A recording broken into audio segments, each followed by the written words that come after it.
Hello, everyone. Thank you so much for tuning in our fifth episode of Talk and Beyond. Our episode today is going to be really colorful and inspirational. My guest today is a dynamic lady who was a techie at Accenture till she decided to pursue something that filled her soul. Her love for paintings was not recent. She was always the lead artist, be it BITS Pilani, where she completed her engineering, or office culturals. A feminist activist, strongly driven by the mythological learnings and revamping them to present a beautiful mural to the world. She has been doing wonders with her art and contributing in a significant way to the society. Her recent portraits have received immense love and support, with which she was able to contribute to the NIKC in aid of folk artists of Karnataka. During this pandemic, she is truly an inspiration for most of us today. Let us feel a little color in today's episode with Girija Hariharan, an artist who's beautiful like her paintings. Thank you, Girija, for taking our time and doing this for us. Thank you. Thank you. Nice to see you. Super. Let's dive straight into why the world of murals.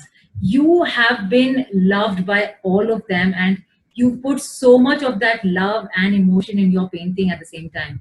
How did you actually do that, and how does your painting speak so much to the viewers? Thank you. Thank you for that wonderful compliment.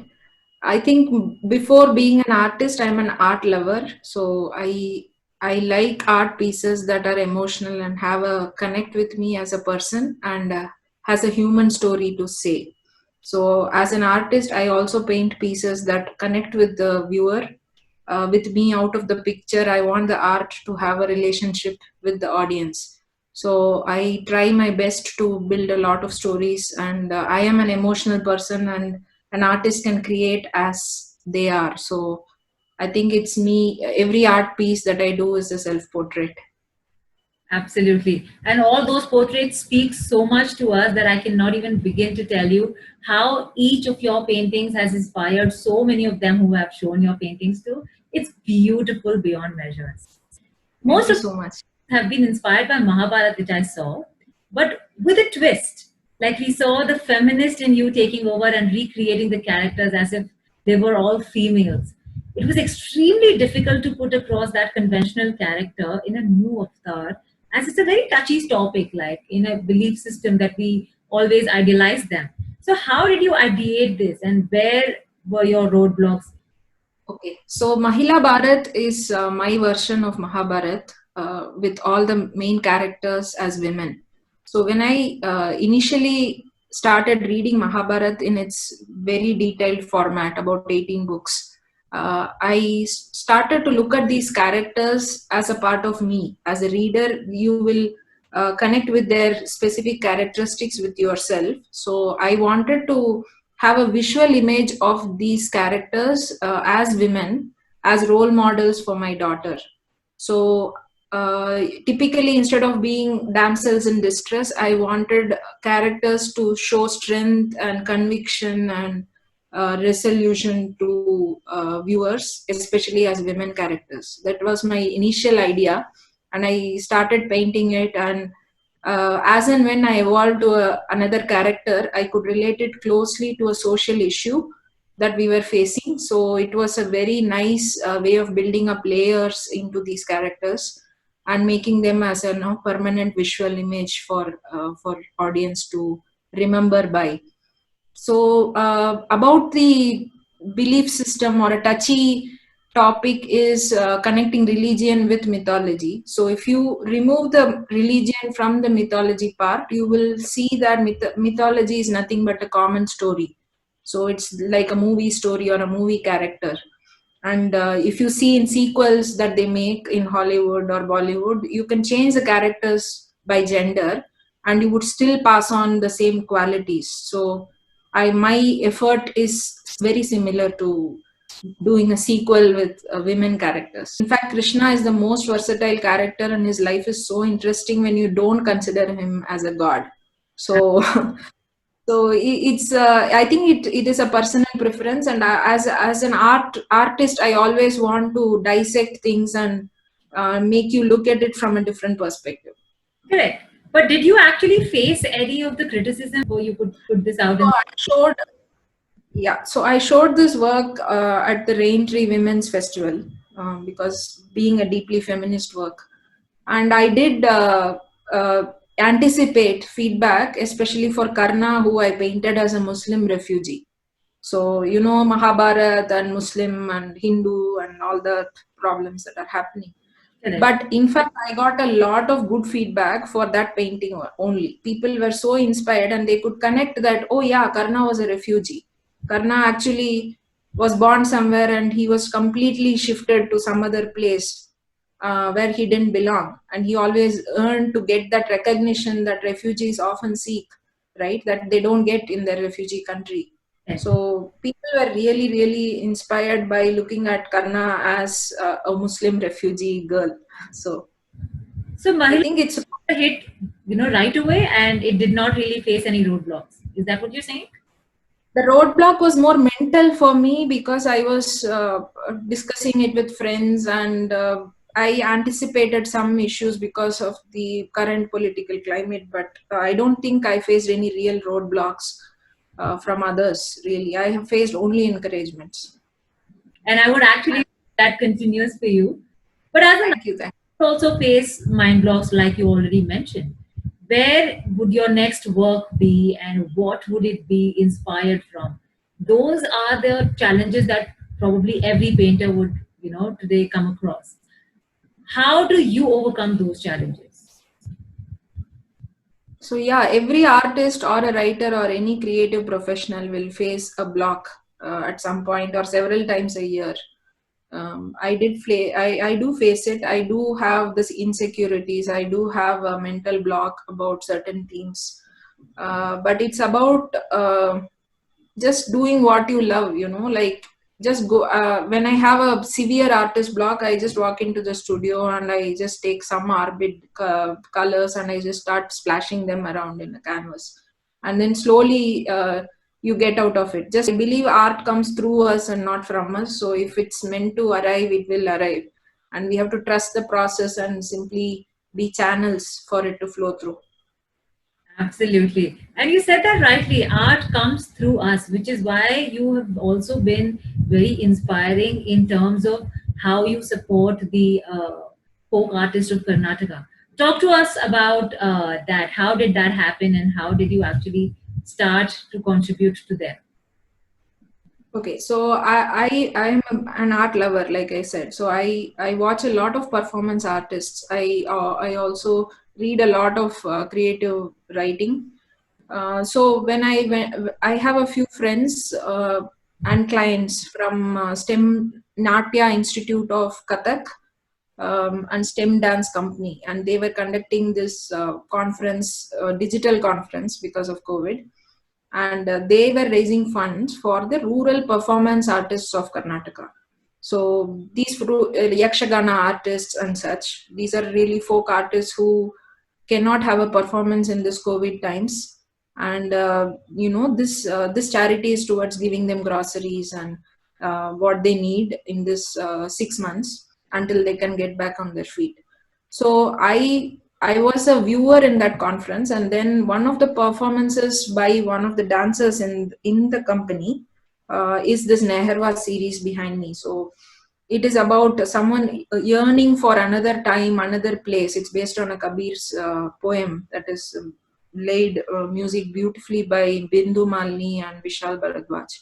And when I heard the song and I saw the performance, it was just so inspiring, and it reflected very closely with my situation of wanting the world to go back to pre-COVID, where everyone is hugging everyone is happy and hanging out and stuff like that. So I wanted to paint this performance, and this entire performance was like artwork in every frame. The dance was so beautiful. So I literally am doing that. I'm making this performance every frame by frame, and I'm selling these works in order to raise funds for the charity for the performance artists. So I think artists should support other artists and collaborate with other artists. That's 100%. Girija, I think there are a lot of them who are trying to do their best to support the other artist. But I think you've taken a leap forward, and everybody needs to know how difficult it must be grow, making the others grow as well. So this is a really commendable approach, and I would really appreciate for that. Thank you. Talking about COVID, it's also inspired every artist to try out newer ways to promote themselves and innovate in their existing art forms. How has this been for you? And what is the newest edition of your portfolio of fabulous work that we can say? So yeah, like every other business, if you consider art as a business, it kind of is, because it helps me in my living. I have been opting to do digital paintings, digital portraits of people. I've recently completed one where I can just email the picture instead of sending it through post. International post is still not open. Correct. National has just opened, so I've been shipping a lot of these Neharva paintings within India. But digital is definitely a way to go forward. Of course, I would love to feel the brush in my hand, while painting. But in cases like these where you cannot ship something, and this was a portrait was gifted as a birthday gift to a 100-year-old grandmother, so I wanted to immediately send this across. So digital painting is one innovation. Another series, which is not really business, but it's an art journey, is the Pristine Hands series that I'm doing, where we keep washing hands during this COVID time. So I was looking at my hand a lot these days, and I am a person who or pat your back for encouragement. I'm a very physical touch person, so I felt that my hands were yearning for human touch. So I started painting on my hand, and I've been photographing it. I don't know what I'll do with it, but I think it's an interesting expression as an artwork. And what are you painting on those hands? What is the theme of it? So I paint different themes. So one is a woman with a lot of jasmines in her hair, and I'm trying to show that I have fragrant memories of touching people, right? Because they have become memories now. Then when I wash it under the tap, I have videographed it. So when it washes away, that gives another complete meaning, different altogether, where our memories are fading away actually of meeting people and touching people and stuff. Painted like a lotus leaf with water droplets to show that, even though we touch, we have to come back and sanitize. So we are kind of like lotus leaf water situation where we should touch but not touch. Correct. So different, depends how I feel on that day. Uh, so I've painted roses with thorns and stuff to show that my hand is thorny now. Like before you touch, you have to make sure it's clean, and there's an infinite possibilities if you just keep thinking. Your hands are basically a brand new canvas. Absolutely. Like this is the newest canvas that I've actually seen. But tell us, which was your favorite canvas and how did you get to that canvas? Walls are always my dream, so I love walls. I love public walls. One of my most favorite mural is in Rishikesh, by the side of Ganga. It's a broken ghat. To get to there, you have to face a lot of dogs, and you have to basically maneuver your way around broken steps and stuff.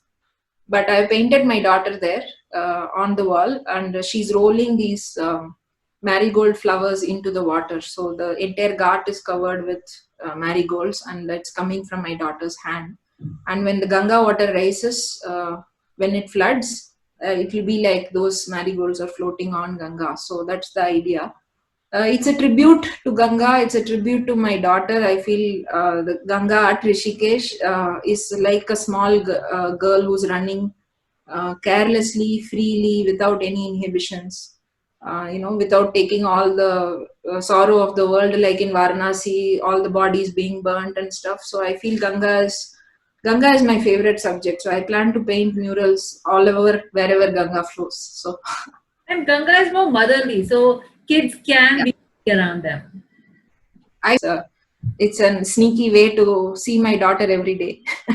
Done two works by the side of one is this my daughter Ganga, and another is I've spray painted a little girl running along several places in Rishikesh. So I just went out with a stencil and spray paint, and I spray painted a lot of little girls all over Rishikesh. So when you go there, you'll probably notice these little girls. This looks fabulous. And I think, Girija, we are now moving to our next segment, which is called the rapid fire round. This is a very simple round. All I do is present you a question, and you need to answer in a jiffy where you're not supposed to be thinking. And I know it's going to be a difficult choice, but please do make it. Are we ready? Sure. Yeah. Okay. A painting type that you love the most. Acrylic. Okay. The colors that you play with the most. Black and white. You are a very colorful person. Why black and white? I put it in contrast to pink, as you can see here. Like I love to put black and white, but I like to contrast it with. Okay, nice. And white has its own charm. New, and I think a lot of sketching has gone into it as well. Yes. Looks beautiful. Okay. An artist you take an inspiration from. Frida Kahlo. Okay. Paintings on the walls, canvases, your preference. Walls. Actually, body is quite close to walls, but walls for now. Body? Yeah, I would like to do a full body painting, and I've been offered a couple of people who want me to paint their bodies, which will eventually happen. A painting you haven't done, but have been wanting to do since a very long time. Ganga again. So basically, Ganga has meander maps. I don't know, it's a geological term of the different paths a river has taken through its course. So it is very, very symbolic. And I want to do like a huge 40 feet Ganga meander map somewhere, either as a mural or on a canvas. Basically, I want to show that even our lives has this meander maps, and we meander through different choices, and we eventually end up going somewhere. So I would love to paint Ganga. Oh, God, that's beautiful. Your hardest work of all times. Oh man, I would say Mahila Bharat because it took about 3 weeks for each painting. Oh, okay. And usually, how long do you take for a painting? 2-3 days. Wow, that's a lot then. Yeah. A work of yours or any artist you know that was underappreciated. Okay, it's a very tough question. J.W. Waterhouse, there is a painting called The Lady of the Shallot. Okay. It's one of my favorite paintings. I've had it as a poster forever. I think it's very underappreciated. The story, it's again a mythological story, and the painting has, and she dies eventually by the time she reaches the place. It's a girl in a boat basically, and she dies before she reaches. And I think the story as well as the painting and the technique is so amazing that it's even better than Mona Lisa according to me from a technique perspective. But you should look at it to actually Appreciated as it should have been. Yeah. Okay. Name 3 artists who are exceptionally good in your view. Current artist. Okay, there's a person called Rajkumar Sthapati. He's a watercolor artist. He's very much painting and active on Instagram. You can check him out. He is a descendant of Sthapatis. Sthapatis built temples, right? So I'm a very sculptural painter. So I really love his watercolors. Okay. I love Milind Nayak sir. I knew him personally. He just passed away last year. I love his work. I mean, he has written so many books and he's like an encyclopedia of acrylic painting. One more, Dali. I love Dali. I think everyone loves Dali. Everyone should love Dali in order to learn painting.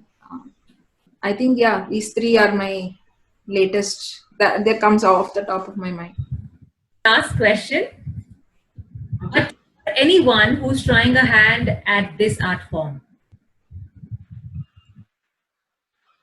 Advice is to practice, I keep saying it on my Instagram page as well to people who are messaging me about learning this and doing it full time. I tell them, even if nobody pays you a single rupee, even if you are starving for food, if you feel like you won't be able to survive or live without painting, then you choose art as your career and put all into it. But if you think it's a hobby and it's just for your visual treat or therapy, then treat it like a hobby. So my advice is, if you are serious about an art career, be prepared to be poor.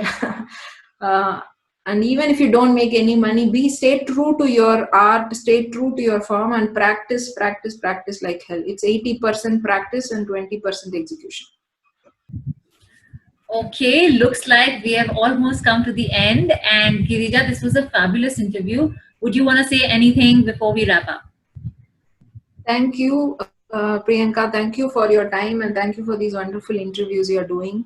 And I wish you all the best. I think people need to hear from creators and from different fields, especially in these troubled times. And Absolutely. you're And the reaching way out. you said that every artist needs to take their art form very seriously, I think that's a commendable thing to say, because this is the testing time and everybody really needs to hold on to it and, just believe that this too shall pass, right?